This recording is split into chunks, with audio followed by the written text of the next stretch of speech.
ऐं ॾाढो important discussion अॼु रखियूं। औरतुनि जे हवाले सां तमामु घणे कमु थियण जी ज़रूरत आहे। उन में हिन क़िस्म जा डिस्कशन्स असांखे मोटिवेट कनि था। औरतूं पार्लियामेंट में तमामु वॾे तइदाद में हुअणु खपनि, डिसीशन मेकिंग जे इदारनि में हुअणु खपनि। उते क्वांटिटी यानी मिक़दार बि वधे, पर उते ख़ासियत यानी क्वालिटी बि वधे।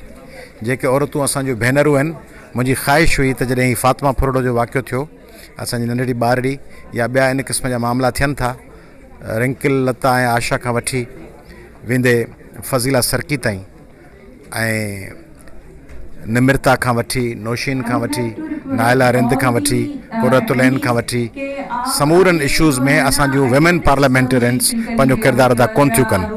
उन्हनि खे असीं चाहींदासीं त उहे कमु हुन मौज़ूअ ते ॻाल्हायो पियो आहे त औरतूं MNA MPA सेनेटर थी रुगो पंहिंजे करप्ट या 2 नंबरी लीडरशिप खे बचाइण लाइ किरदारु अदा न कनि। उहे सिंध जे ऐं पाकिस्तान जे औरतुनि जे अहम इशूज़ ते बि ज़रूरु ॻाल्हाइनि।